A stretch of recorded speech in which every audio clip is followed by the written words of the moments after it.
Ai, meu Deus, de novo. Vamos lá.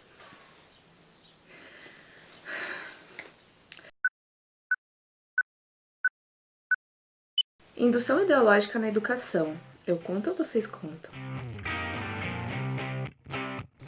Oi, aqui é a Bianca Colombari, bem-vindos ao meu canal. Hoje nós vamos falar sobre indução ideológica na educação, ou doutrinação, como muitos conhecem. É comum a gente ouvir por aí que algum professor esquerdista tava doutrinando as crianças em sala de aula, tava ensinando ideologia de gênero, tava não sei o que, tava falando de Marx. Mas realmente existe isso? Existe a doutrinação na educação? Da mesma forma, tem gente que fala que não. Até há um tempo atrás teve aquele projeto de lei lá da escola sem partido e tal, mas eu confesso pra vocês que a ideia era interessante, né? A intenção era interessante, mas na verdade não passava de uma ideia muito ingênua. Por quê? Porque é impossível você desvincular qualquer tipo de transmissão de valor quando há educação. Então, o tutor ou o professor, ele sempre vai passar suas paixões, sempre vai transmitir aquilo que ele acredita no seu momento ali de ensinar. Então, é impossível ter uma escola neutra. O que a gente precisa ver é que aquele professor que supostamente passa seus valores esquerdistas, qualquer tipo de valor, é que o pessoal mais reclama disso, né? Então, aquele professor,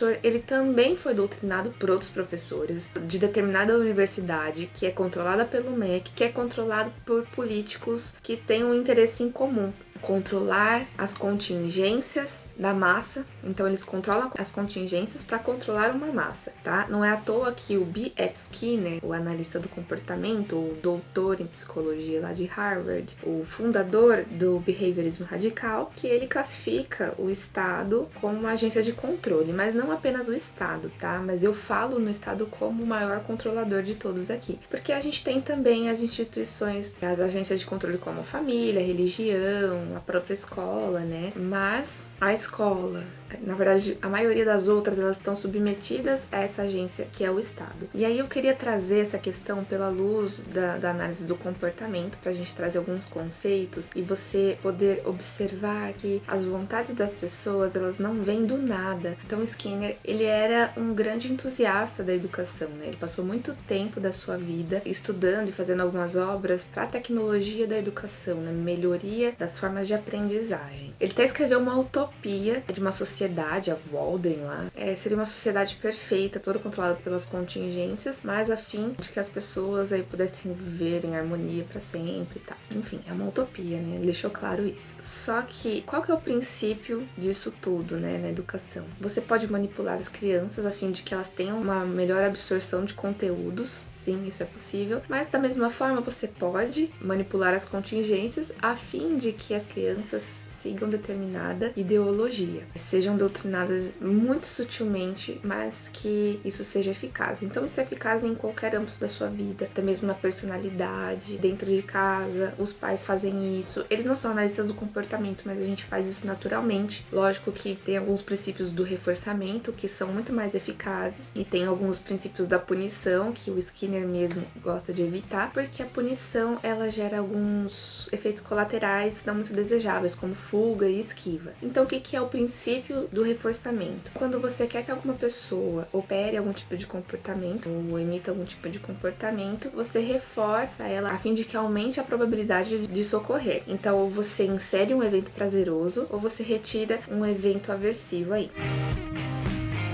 Ao contrário do reforçamento, na punição você insere um evento aversivo, como um tapa ou um grito, e você retira algum evento prazeroso, como um videogame, como ficar olhando pela janela, tá? Então aí você tem a agência de controle que mexe nas contingências. Toda a sua história, desde o começo da sua vida, sua história de comportamentos, ela acaba colaborando para você seguir determinado caminho. Isso é muito mais provável onde há um Estado que centraliza a educação, como é atualmente. Como você pode ver, a gente não consegue desvincular as contingências. Isso é natural, é de todo ser humano, a gente age e reage ao meio, tem essa interação. Então, qual que seria o mais adequado? Descentralizar a educação e dar o poder da educação, do educar, a quem realmente tem interesse da educação e não um interesse de poder, como acontece no Estado. Veja, não faz o menor sentido o Estado tomar conta da educação e decidir o que você deve ou não aprender, porque é como se eu inventasse um jogo, montasse um torneio, chamasse alguém para jogar contra mim e eu ainda fosse o juiz. É isso que acontece na educação. Como você vai controlar isso, sendo que tem outra agência de controle que controla isso? A agência de controle da educação deveria ser escolha dos pais ou escolha de você próprio quando você já for capaz disso ou já for maior de idade. Que os pais possam escolher aquela escola que tenha um determinado tipo de ensino explícito. Num livre mercado haveriam diversos tipos de escolas diferentes, então você teria várias opções de escolha aí. Mesmo que essas escolhas ainda sejam carregadas de contingências pessoais dos pais, mas isso é mais livre do que centralizada, a fim de que todos caminhem para o mesmo rumo, que é um buraco sem fim, que é a perda de liberdade. Então, que os pais possam escolher a melhor escola, ou que os pais também possam escolher ensinar em casa. Então, a melhor forma de você fugir dessa indução ideológica é descentralizando a educação. Lá no Enem, quando você aprende que você precisa sugerir, principalmente na redação, né? Porque você precisa, no final da redação, dar uma conclusão lá com alguma intervenção. Por favor, jovens e adolescentes, parem de falar que o Estado precisa educar as crianças mais ainda. É como se você estivesse dando um aval para que eles fizessem isso. Qualquer que seja o problema lá que eles colocam na redação para você discorrer, fazer essa discussão, muitos professores de redação, né, e muitos alunos, eles falam que você tem mais chance de conseguir uma nota boa se você dá esse tipo de intervenção. Ah, então, nossa, preconceito contra imigrantes. Põe na educação, que as pessoas precisam tolerar os imigrantes. É um problema muito grande a questão do mercado, propaganda infantil. Põe na educação, que não pode ter propaganda infantil. Faz o Estado intervir nas propagandas. Para de pedir intervenção estatal. Você não tem noção do quanto isso é perigoso, o quanto esses poucos espaços de poder que você dá ao Estado, o quanto isso pode ser prejudicial lá no futuro.